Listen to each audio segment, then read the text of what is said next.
каждой из этих знатных женщин Востока таится томная, необычно красивая, наделенная острым умом царица. И порой кажется, что каждую из них занесло сюда на ковре-самолете из диковинных мест, где в райских кущах обитают одни прекрасные гурии. И только они могут позволить себе в строгом арабском мире, не терпящем вольностей, ходить с открытым лицом, не боясь наказания. Эти арабские красавицы, жены грозных повелителей, загнали под каблучок своих мужей, добившись многих свобод и особого статуса. А те каждый раз, едва ли не теряя рассудок при виде любимых, готовы ради них отдать любой колым. Моя принцесса, моя королева, моя шейха и даже мой полковник.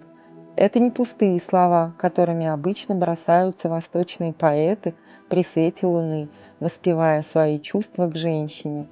Это настоящие титулы, которые с гордостью и достоинством носят супруги арабских правителей. Королева Саудовской Аравии Фатима Кулсур Захар.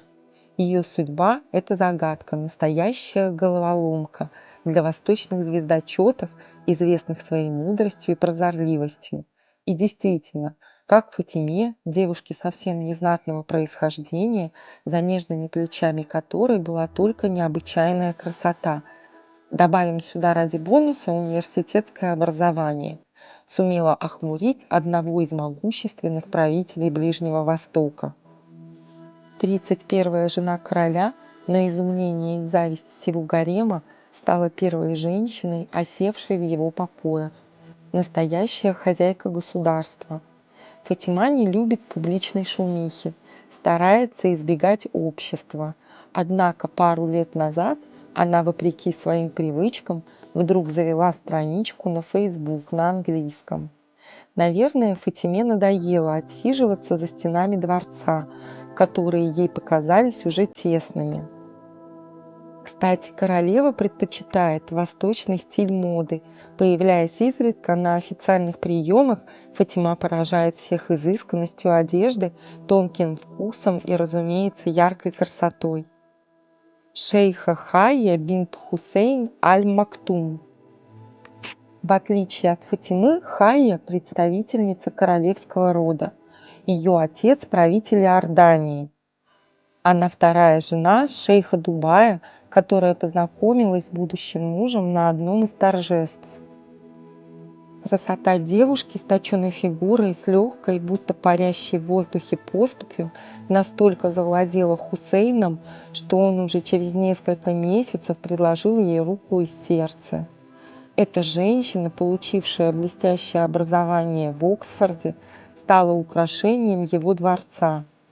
Шейхара, родив любимому повелителю двоих детей, как-то незаметно отошла от домашних дел, чтобы с невиданной энергией заняться благотворительной деятельностью. Шейха Хайя создала фонд борьбы с голодом, на развитие которого она отдает почти все свободное время. Она увлекающаяся натура. Красавицу, предпочитающую одеваться только по-европейски, можно часто видеть на скачках в Дубае, где она так страстно болеет, что мужчины не сводят с нее глаз.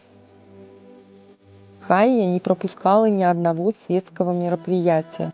Присутствие в обществе привлекательной и обаятельной шейхи было всегда обязательно, иначе терялась атмосфера праздника, на котором нет места официальной чопорности. Однако через 15 лет образцового брака шейха все чаще начали терзать сомнения по поводу верности принцессы. Под подозрение попал британский телохранитель Хайи Рассел Флауэрс. Шейх не ошибся. Пару с трудом развели. Для этого бывшей супруге пришлось сбежать в Великобританию, предварительно прихватив 40 миллионов евро. Королева-полковник, ранее Аль-Абдулла. Хотя в домашней обстановке король Иордании, наверное, считает любимую жену генералом. Видимо, он просто постеснялся подданных, мужчин и присвоил красавицам в 2004 году лишь официальное звание полковника.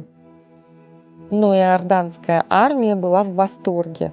Заполучить в свои ряды такого офицера дорогого стоит.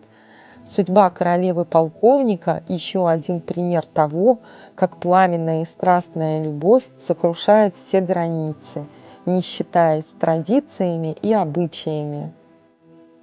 Ранее девушка из семьи педиатра, пожалуй, не ведала, какое счастье ей приготовила фортуна.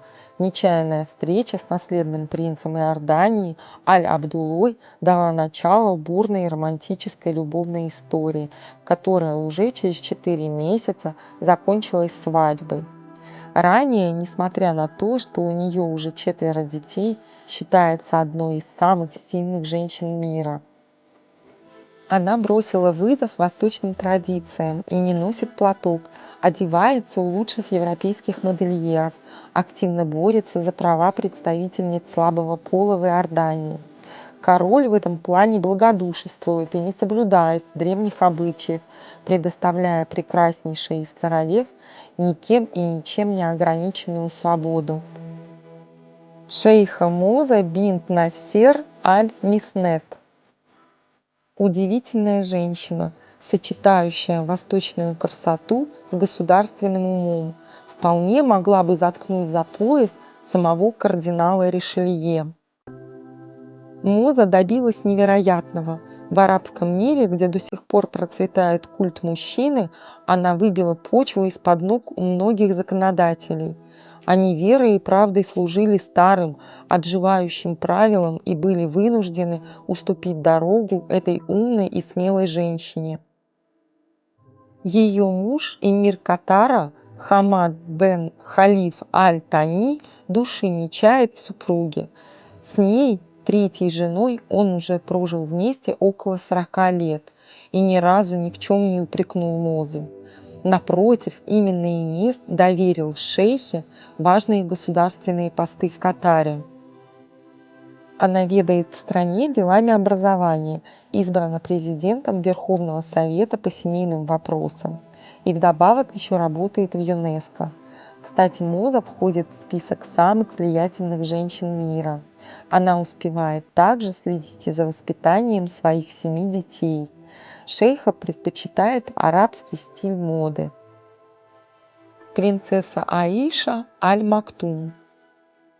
Студентка-официантка, наконец, просто красавица из Белоруссии, Наталья Алиева, одна из немногих девушек, которая дождалась своего принца на горячем арабском скакуне.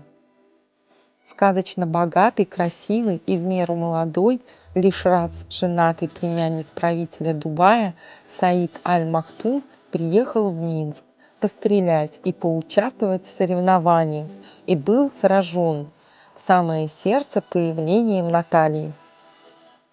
Неполная неделя знакомства, и вот уже арабский принц увозит юную белорусскую красавицу в качестве законной супруги в свой дворец в Дубае.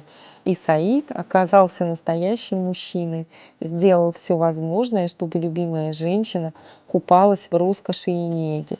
Теперь Наталью называют принцессой Аишей Аль-Мактум. Наталья родила от любимого мужа ребенка. В общем, девичья мечта о принце превратилась в счастливую реальность. Заметим, что Аиша не замкнулась в 4 стенах дворца. Каждый выход принцессы в цвет в восточном наряде вызывает восхищение не только у принца Саида. Ему, откровенно говоря, завидуют все знатные арабские мужчины. Принцесса Амира Аль-Тавил. Ей было 18 лет, когда она вышла замуж за 46-летнего племянника короля Саудовской Аравии. Родом из богатой саудовской семьи Амира успела получить высшее образование и прогнуть супруга на ряд изменений в консервативном восточном устое. Так она стала первой аравийской принцессой, которой муж разрешил на людях быть в светской одежде, а не в привычном мусульманском платье. Через 10 лет семейной жизни пара объявила о разрыве. Амира продолжает отстаивать гендерное равноправие и активно занимается благотворительностью, помогая в борьбе с голодом. Дорогие друзья, если вам было интересно, Поставьте, пожалуйста, лайк и подпишитесь на канал, если не хотите пропустить новые ролики. Дальше будет только интереснее.